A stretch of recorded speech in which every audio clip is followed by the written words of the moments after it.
Baik, bismillahirrahmanirrahim. Assalamualaikum warahmatullahi wabarakatuh. Topik materi yang akan kita pelajari hari ini adalah konsep awal biostatistik. Subtopik pertama yang akan kita pelajari adalah sejarah pengembangan statistik.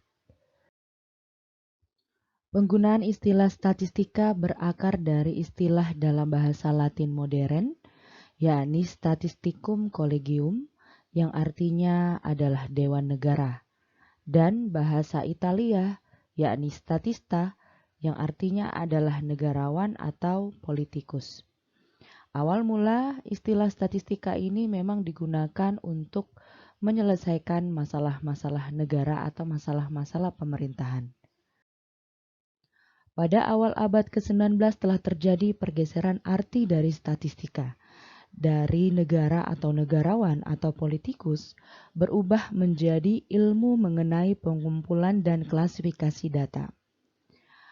Dan pada abad ke-20, statistika mulai digunakan oleh bidang-bidang dalam matematika, terutama masalah probabilitas atau peluang. Dalam perkembangan statistika, terdapat beberapa kubu yang menganggap bahwa statistika sebagai cabang dari matematika. Tetapi orang lebih banyak menganggap bahwa statistika sebagai bidang yang banyak terkait dengan matematika, melihat dari sejarah dan aplikasinya. Di Indonesia, sebagian besar ilmu statistika masuk dalam Fakultas Sains yang didominasi oleh bidang matematika, selebihnya bidang lainnya seperti biologi, kimia, fisika, dan lain-lain. Selanjutnya, siapa sajakah yang menjadi tokoh pengembang statistika? Tokoh pengembang statistik yang pertama adalah William Sang Penakluk. Nama tersebut merupakan nama julukan karena William memiliki prestasi di medan perang. Berkat prestasi tersebut, William diangkat menjadi salah satu pejabat di kerajaan Inggris. Saat menduduki jabatan, beliau yang pertama kali memerintahkan pencacahan jiwa dari kerakyatan Inggris yang kemudian timbul teknik penyajian data. Kemudian menjadi statistik deskriptif yang berlanjut pada teknik atau cara pengambilan kesimpulan yang saat ini bernama statistik inferensial. Tokoh berikutnya adalah Sir Francis Galton FRS tahun 1822 sampai 1911. Beliau adalah seorang polimet Victoria Inggris dan juga seorang statistikawan. Ia menciptakan konsep statistik korelasi dan regresi. Pertama kali menerapkan metode statistik untuk mempelajari perbedaan manusia dalam hal warisan kecerdasan. Beliau juga pertama kali yang memperkenalkan penggunaan kuesioner dan survei untuk melakukan pengumpulan data tentang masyarakat. Tokoh selanjutnya adalah Carl Pearson tahun 1857 sampai 1963. Beliau adalah promotor pertama statistika, karena beliau merupakan kontributor utama perkembangan awal statistika hingga sebagai disiplin ilmu tersendiri. Yang saat ini sudah ada jurusan statistika sains ya di bawah Fakultas Sains, dan kemudian beliau menerbitkan sebuah majalah biometrik. Dengan demikian melalui majalah biometriknya dianggap sebagai pelopor perkembangan dari statistik induktif. Tokoh selanjutnya adalah William Seligoset tahun 1876 sampai 1937. Beliau pertama kali menggunakan ilmu statistiknya di bidang pembuatan bir dan seleksi varietas di ladang Gers. Gers itu semacam gandum untuk membuat bir. Beliau juga dikenal sebagai seorang ahli statistik yang terkenal dengan nama penanya Student dan untuk karyanya yang berupa distribusi test student. Tokoh pengembang yang terakhir adalah R.A. Fisher tahun 1890 sampai 1962. Beliau adalah seorang pakar statistika, pertanian eksperimental, dan genetika kuantitatif asal Inggris. Perkembangan pesat statistik induktif sejak beliau menerbitkan sebuah buku yang berjudul Statistical Method for Research Worker tahun 1925. Dengan demikian, dari semakin berkembang pesatnya statistik induktif, maka ruang lingkup statistik dari berbagai bidang juga semakin meluas, termasuk dalam ranah kesehatan. Selanjutnya kita akan mempelajari definisi statistika dan biostatistika. Kita juga akan mempelajari apa persamaan dan perbedaannya. Definisi statistika adalah suatu metode atau alat analisis yang ditujukan untuk mengumpulkan data, klasifikasi data, tabulasi data, interpretasi data, dan pengambilan keputusan terhadap masalah-masalah yang didasarkan atas penelitian dengan sampel agar diketahui bagaimana sifat-sifat atau karakteristik dari populasi tersebut. Berdasarkan sumbernya, biostatistik merupakan ilmu terapan dari statistika dalam bidang biologi. Sementara statistika adalah cabang ilmu matematika yang banyak digunakan dalam pengambilan keputusan dan berkembang berdasarkan teori peluang. Ruang lingkup dari biostatistik adalah medis, kependudukan, kesehatan lingkungan, kesehatan kerja, atau administrasi kesehatan dan gizi.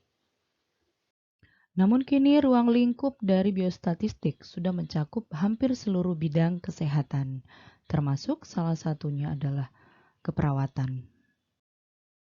Dengan demikian, biostatistik adalah metode statistik yang dimulai dari pengumpulan data sampai pada penarikan kesimpulan yang diterapkan pada ilmu-ilmu terkait kesehatan seperti kedokteran dan kesehatan masyarakat, serta keperawatan dan kesehatan lainnya, untuk membantu memahami tentang karakteristik populasi dan hubungan atau pengaruh variabel pada populasi.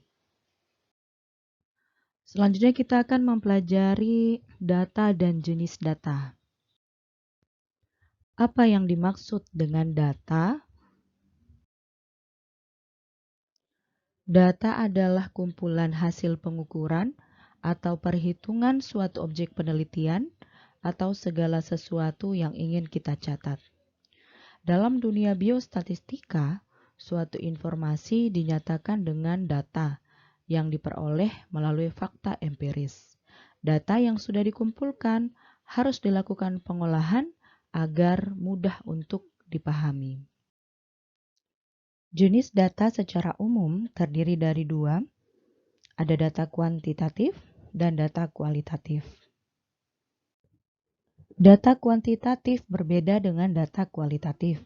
Bisa kita lihat pada gambar.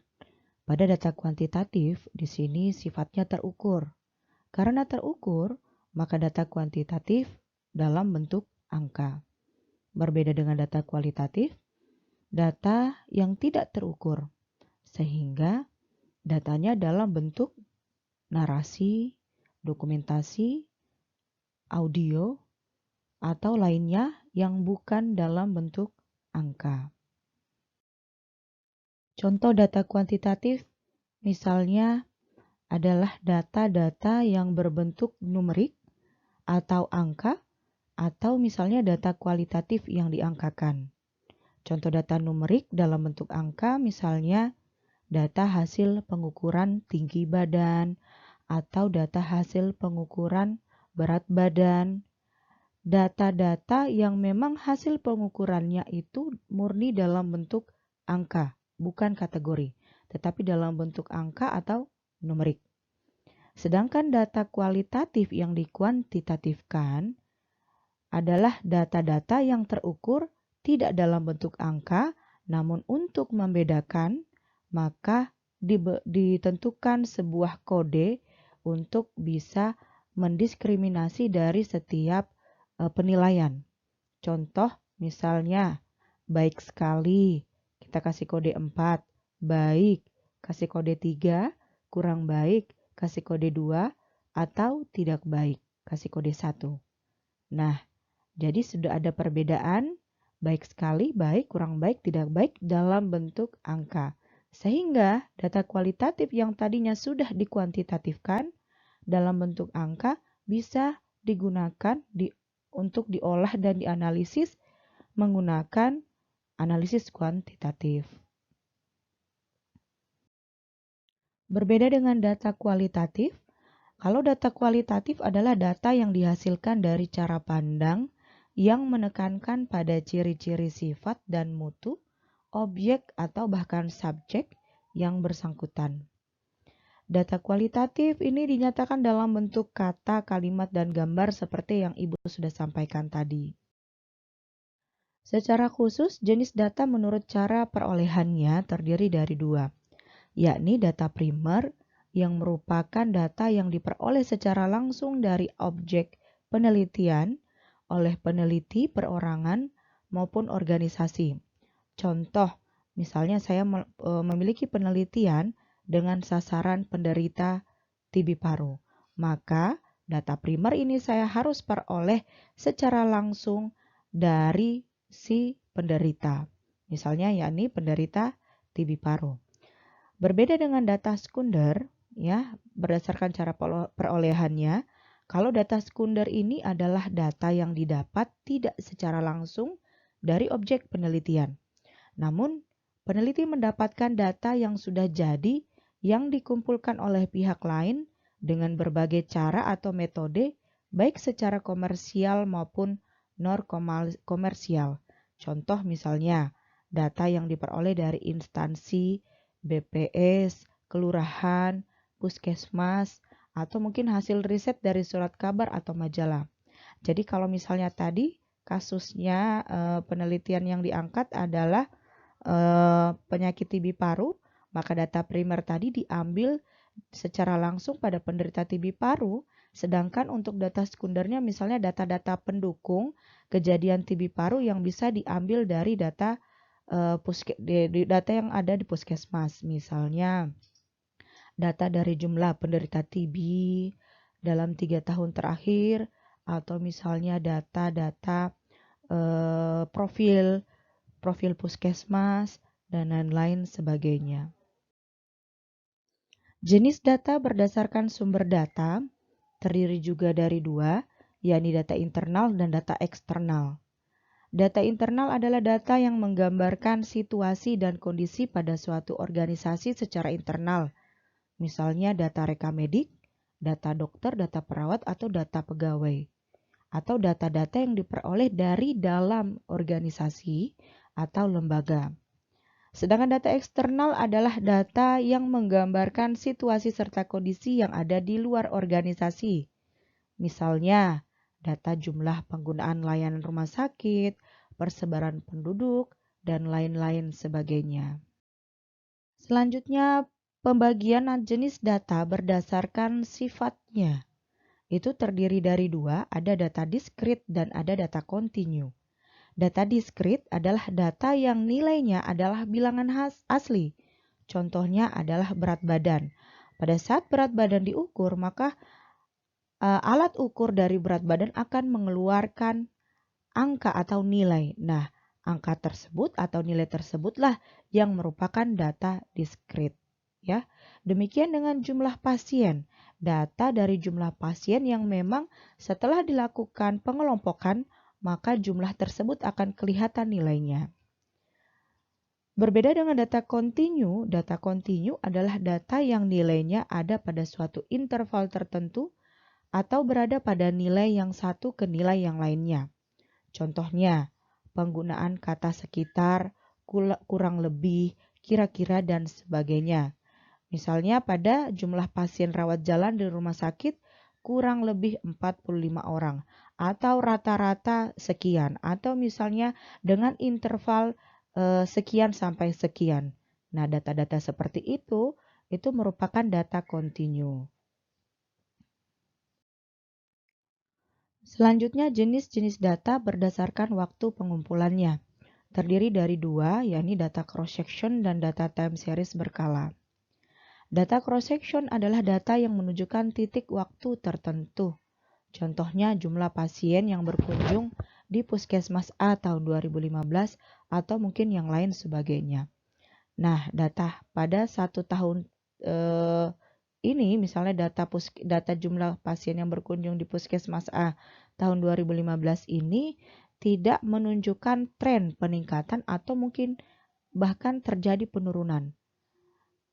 Berbeda dengan data time series yang secara berkala atau data dari tahun ke tahun sehingga trennya itu bisa kelihatan apakah terjadi peningkatan atau terjadi penurunan sehingga bisa segera dilakukan evaluasi.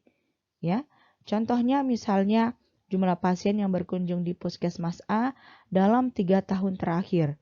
Sehingga misalnya dalam 3 tahun terakhir terjadi penurunan, berarti ada masalah yang terjadi.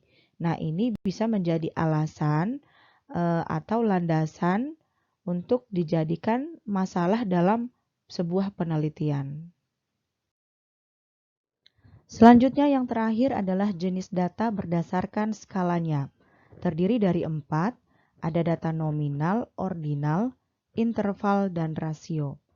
Di sini patut dipahami baik-baik karena dari jenis data berdasarkan skalanya ini nantilah yang akan menentukan atau menjadi syarat penentuan uji statistik yang akan digunakan.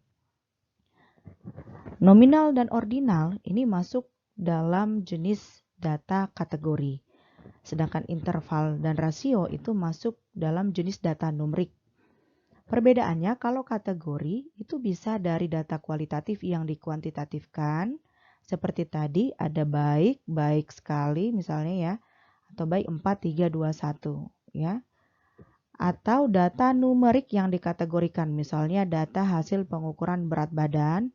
Berat badan itu dalam bentuk numerik, tapi jika dikategorikan misalnya menjadi ideal atau tidak ideal. Sehingga data asli atau data numeriknya tidak digunakan, tetapi data yang digunakan adalah data yang dalam bentuk kategori, yakni ideal kodenya 1 dan tidak ideal kodenya 2. Selanjutnya data interval dan rasio ini masuk dalam data numerik.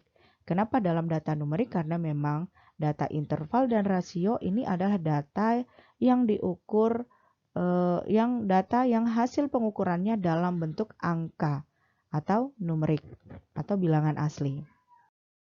Baik, kita bahas satu persatu. Yang pertama adalah data nominal. Data nominal adalah data yang diperoleh dengan cara kategorisasi atau klasifikasi. Biasanya kedudukannya sama. Ya, kedudukannya sama dan terdiri dari 2 atau lebih kategori. Contoh misalnya jenis kelamin. Jenis kelamin ini merupakan jenis data kualitatif namun dikuantitatifkan karena jenis kelamin tidak terukur. Ada laki-laki dan ada perempuan. Dengan demikian, laki-laki diberi kode 1 dan perempuan diberi kode 2. Kode 1 dan kode 2 inilah yang nanti akan diolah dan dianalisis secara statistik. Berbeda dengan data nominal, sekalipun data ordinal merupakan juga data kategori, tetapi pada data ordinal adalah data kategori yang memiliki level atau tingkatan di dalamnya atau hubungan berurutan. Misalnya pada tingkat pendidikan, ada SD, SMP, SMA, dan perguruan tinggi. Atau misalnya pada status gizi, ada gizi buruk, gizi baik, gizi sedang, dan lain-lain sebagainya. Nah, jika ada level, maka kedudukannya tidak sama. Akan diberi kode masing-masing sesuai dengan tingkatannya atau berurutan. Misalnya SD kode 1, SMP kode 2, SMA kode 3, dan perguruan tinggi kode 4. Sama halnya dengan nominal, data ordinal juga ini bisa berasal dari data kualitatif yang dikuantitatifkan atau data numerik yang dikategorikan. Selanjutnya adalah data interval.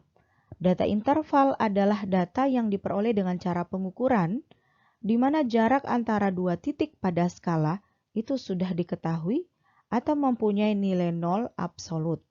Ya, nilai nol absolut artinya jika datanya dalam bentuk nol masih terbaca menjadi sebuah data.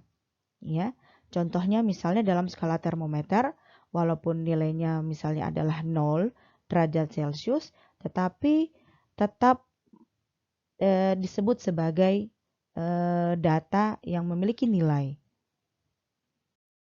Perbedaannya dengan data rasio, sekalipun data rasio ini sama-sama merupakan data numerik, sama dengan interval, tetapi pada rasio ini data yang diperoleh juga dengan cara pengukuran namun tidak memiliki nilai nol yang absolut atau titik nolnya tidak absolut. Artinya, jika datanya dalam bentuk angka 0, maka tidak dibaca sebagai sebuah angka atau tidak ternilai. Misalnya pada pengukuran berat badan, tidak ada nilai 0 kg ya, atau nilai 0 kg itu tidak ada bobotnya, atau misalnya pada perhitungan panjang misalnya 0 meter, berarti tidak ada panjangnya ya, tidak ada panjangnya. Seperti itu. Jadi perbedaannya antara data interval dan rasio, kalau data interval memiliki nilai 0 yang absolut, kalau data rasio memiliki 0 yang tidak absolut. Namun sama-sama merupakan data numerik di mana hasil pengukurannya memiliki nilai atau merupakan bilangan asli dalam bentuk angka. Baik, kita coba latihan. Silakan mengutarakan jawaban dan mengoreksi apakah jawabannya sudah benar atau salah. Yang pertama adalah pengetahuan. Di sini kategori cukup dan kurang. Ini masuk data nominal. Dan yang kedua adalah hasil pengukuran tekanan darah. Ini masuk data rasio. Kemudian suhu badan. Ini masuk data interval. Selanjutnya adalah tekanan darah, normal dan tidak. Ini masuk jenis data nominal. Selanjutnya hasil pengukuran tekanan darah dikategorikan tinggi, sedang, rendah. Ini masuk jenis data ordinal. Selanjutnya hasil pengukuran kadar hemoglobin. Ini masuk dalam jenis data rasio. Semoga bisa dipahami ya perbedaan dari 4 jenis data ini, nominal, ordinal, interval, dan rasio, karena keempat jenis data ini nanti akan menentukan materi yang akan kita pelajari selanjutnya. Dalam sebuah penelitian, data yang sudah dikumpulkan, kemudian ditentukan tipe datanya. Setelah ditentukan tipe datanya, data-data tadi kita akan olah, analisis, dan kemudian disajikan. Nah, sekarang kita akan mempelajari bagaimana cara melakukan pengolahan dan cara melakukan penyajian data. Untuk analisis nanti ada materi tersendiri. Ya, ada materi tersendiri karena untuk analisis kita akan masuk ke beberapa uji-uji statistik dan baik pengukuran pada statistik deskriptif maupun pada pengukuran inferensial. Seperti yang Ibu sampaikan sebelumnya bahwa untuk memperoleh data statistika, maka data yang telah dikumpulkan dari elemen-elemen yang diselidiki harus dilakukan pengolahan atau diolah. Nah, arti mengolah data di sini adalah mengubah data mentah untuk memperoleh keterangan-keterangan ringkas yang berupa angka-angka ringkasan, sehingga lebih mudah untuk dipahami. Data mentah yang dikumpulkan apabila diolah, apalagi disajikan dan dianalisis, nanti akan jauh lebih bermanfaat sebagai dasar pembuatan keputusan, karena sifatnya yang jauh lebih komunikatif. Pengolahan data dapat dilakukan dengan manual maupun dengan alat elektronik, kalkulator, ataupun komputer. Namun sekarang di komputer kan sudah ada program Excel, ada juga beberapa program statistik seperti SPSS, Stata, dan lainnya, sehingga pengolahan itu jauh lebih mudah. Ini adalah salah satu contoh pengolahan data dalam bentuk Excel ya, menggunakan laptop atau komputer. Ini Ibu ambil dari salah satu penelitian alumni.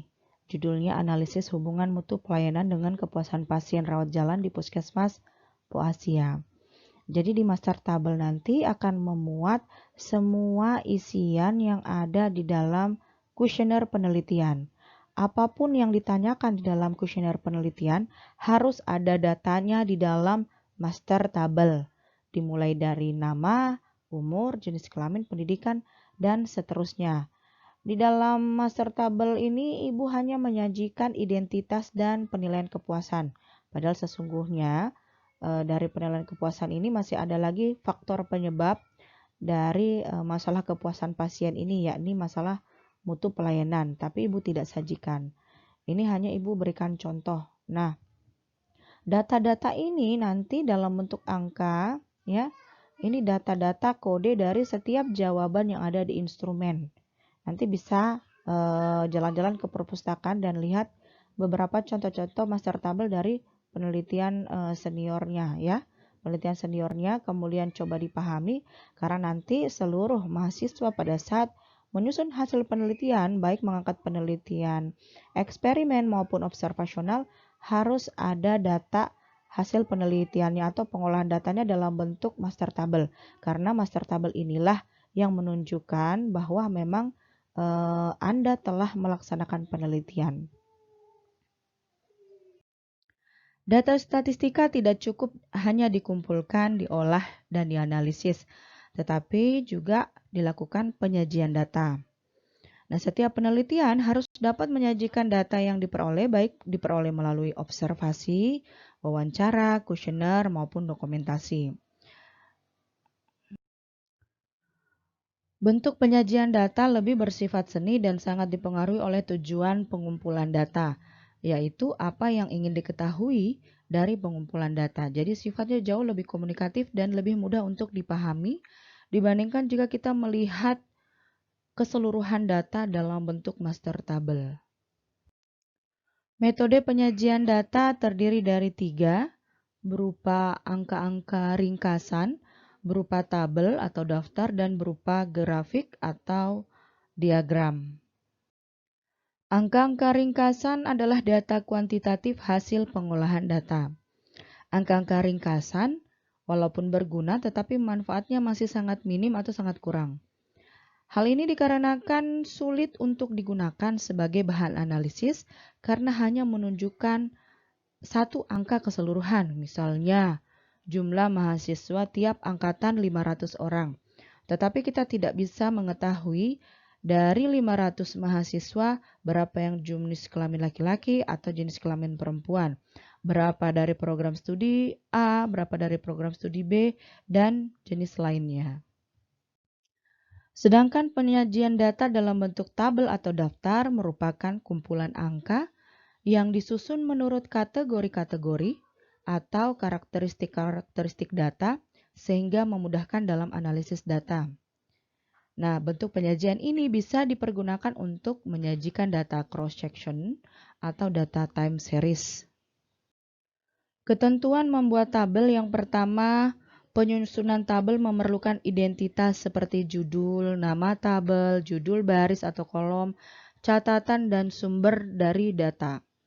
Kemudian nama-nama sebaiknya disusun berdasarkan abjad. Kemudian waktu disusun secara berurutan atau berdasarkan kronologisnya. Tolong diperhatikan baik-baik ya, karena penyajian data dalam bentuk tabel ini nanti akan masuk di dalam penelitian mahasiswa pada semester akhir. Jadi masuk di dalam bab hasil penelitian. Penyajian data pada skripsi itu semuanya dalam bentuk tabel. Macam-macam tabel, yang pertama adalah tabel satu arah atau one way tabel. Tabel satu arah adalah suatu tabel yang menunjukkan satu hal saja. Contohnya adalah jumlah karyawan Puskesmas X menurut pendidikan tahun 2015. Bisa dilihat pada tabel di samping. Di sini hanya menunjukkan tingkat pendidikan saja dari total karyawan sebanyak 85, terdistribusi berdasarkan pendidikan SMU, diploma, sarjana, dan pasca sarjana. Nah, untuk menarasikan tabel, itu ya, jadi tabel ini harus dinarasikan. Setiap penyajian tabel harus ada narasinya. Nah, ini tolong diperhatikan baik-baik karena nanti ini akan disajikan pada bab hasil penelitian, ya, bab hasil penelitian pada saat ujian hasil penelitian, dan itu harus ada dan disajikan dalam bentuk tabel dan narasi. Nah, cara menarasikannya itu bisa disebut secara total ya, total. Dari total 85 karyawan, tingkat pendidikan tertinggi berada pada pendidikan diploma sebanyak 35 orang dan tingkat pendidikan terendah adalah pasca sarjana sebanyak 5 orang. Jadi untuk menarasikannya tidak perlu menyebutkan keseluruhan data per pendidikan, namun cukup menarasikannya secara kategori pendidikan minimum dan maksimum ya, jumlah terbanyak dan jumlah terendah. Selanjutnya adalah tabel dua arah atau two table. Adalah suatu tabel yang menunjukkan dua hal. Contoh adalah jumlah karyawan Puskesmas X menurut pendidikan dan unit kerja pada tahun 2015. Jadi pada tabel bukan hanya ada variabel pendidikan, tetapi juga ada variabel unit kerja. Nah, tabel ini biasa digunakan pada analisis bivariat, sedangkan pada tabel satu arah biasa digunakan menganalisis univariat. Kalau tabel dua arah, analisis bivariat. Nah, cara menarasikannya nanti berdasarkan persentasenya. Persentasenya ini kalau pada metode penelitian ditentukan narasinya berdasarkan persentase sesuai dengan desain penelitian observasional yang digunakan. Misalnya case control, cross-sectional, atau cohort. Nah, kalau case control biasanya narasinya itu dibaca secara persen kolom ya, persen kolom. Jadi berdasarkan kasus kontrolnya. Kalau berdasarkan cohort itu biasanya narasinya secara persen baris ya, dari variabel independen ke variabel dependen, dari paparan ke outcome-nya. Kalau case control tadi dari outcome ke paparannya. Sedangkan pada cross-sectional itu dari total kemudian ke paparan dan outcome-nya. Jadi seperti itu. Nah, contoh, kalau misalnya dibaca secara total ya, dari 85 karyawan terdapat 10 responden dengan tingkat pendidikan SMU dan bekerja di unit kerja A. 10 bekerja di unit kerja B dan tidak ada yang bekerja di unit kerja C. Seperti itu kalau total. Tapi kalau secara persen baris atau total baris, yakni dari 85 karyawan terdapat 20 karyawan yang berpendidikan SMU yang di mana 10 orang bekerja pada unit kerja A dan 10 orang bekerja pada unit kerja B. Kalau secara total ya, secara kolom tinggal dibaca berdasarkan unit kerjanya. Dari 20 karyawan yang bekerja di unit kerja A, terdapat 10 karyawan yang berpendidikan SMU, diploma, dan tidak ada sarjana dan pasca sarjana. Jadi secara kolom seperti itu. Nah, ini nanti berdasarkan desain penelitian yang diangkat. Nanti tinggal disesuaikan narasinya. Nah, ini nanti yang biasa dikoreksi oleh para penguji dan para pembimbing ya. Pembimbing dan penguji yang koreksi. Untuk di Mandala Waluya ini ada beberapa versi terkait penentuan persen. Ini persen pada desain cross-sectional dan cohort. Namun nanti tinggal disesuaikan saja berdasarkan apa yang disampaikan dari pembimbingnya. Selanjutnya tabel 3 arah atau three-way table adalah suatu tabel yang menunjukkan 3 hal, yakni jumlah karyawan Puskesmas X berdasarkan tingkat pendidikan, unit kerja, dan jenis kelamin. Jadi 3 hal. Ya, ada 3 hal. Ini tergantung dari jenis variabel dan jenis penelitian yang diangkat. Untuk strata S1, tabel 3 arah ini belum digunakan, baru hanya untuk tabel 1 arah dan untuk tabel 2 arah. Namun cara menarasikannya berdasarkan data yang terdapat pada tabel sama seperti tabel 2 arah. Apakah dia secara baris, kolom, atau secara total. Selanjutnya bentuk penyajian data dalam bentuk grafik dan diagram. Secara definisi adalah gambar-gambar yang menunjukkan secara visual data berupa angka dan dibuat berdasarkan tabel yang dibuat sebelumnya. Penyajian data dalam bentuk grafik atau diagram ini sifatnya lebih komunikatif atau lebih mudah untuk dipahami, dan dalam waktu yang singkat dapat diketahui suatu keadaan yang memerlukan keputusan. Artinya kita bisa langsung melihat yang mana yang paling maksimal dan yang mana paling minimal, paling tinggi dan yang paling rendah, paling baik dan yang mana paling buruk, nah atau paling cukup dan yang paling kurang. Nah seperti itu dia untuk tabel penyajian dalam bentuk grafik dan diagram. Namun kekurangannya data aslinya itu tidak terlihat seperti bentuk penyajian data pada tabel. Berbeda pada ringkasan, kalau ringkasan secara total detailnya tidak kelihatan. Kalau pada grafik, minimum maksimum yang kelihatan tapi data aslinya tidak kelihatan.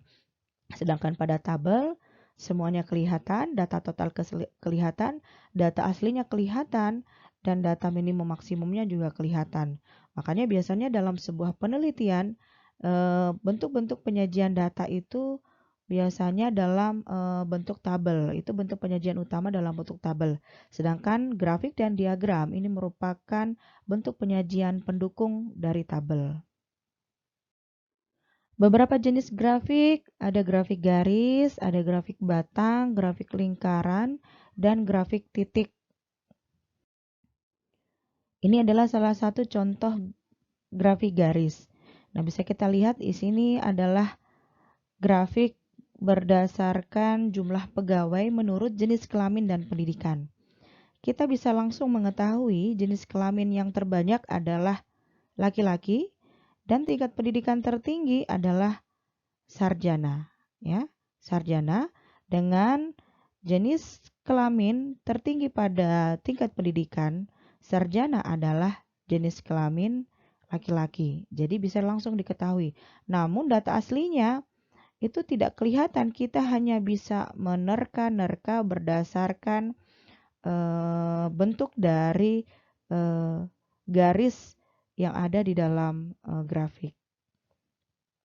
Demikian pada contoh grafik batang ya, kita langsung bisa mengetahui yang mana paling tinggi atau paling besar persentasenya dan yang mana paling rendah persentasenya.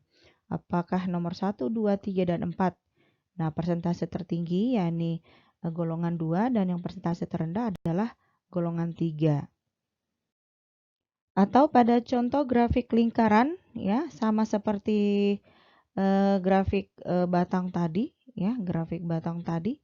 Ini grafik lingkaran juga kita bisa langsung mengetahui persentase terbesar yang mana dan persentase terendah yang mana. Sifatnya lebih komunikatif namun data aslinya tidak kelihatan.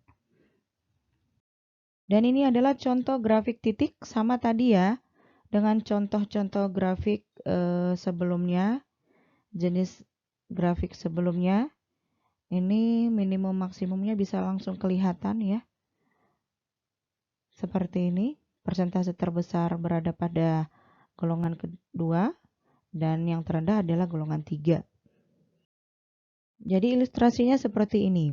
Saya memiliki responden sebanyak 21 ya, di mana dari 21 responden ini akan saya ukur jenis kelamin, ya ini seks ya, jenis kelamin, tinggi badan, berat badan, dan agama. Nah, jika saya ingin mengetahui jenis kelamin apa yang terbanyak, berapa rata-rata tertinggi, berapa rata-rata berat badan, agama apa yang paling dominan. Nah, untuk bisa mengetahui hal itu, dibutuhkan suatu analisis sehingga bisa disajikan dalam bentuk tabel ataupun grafik ataupun diagram.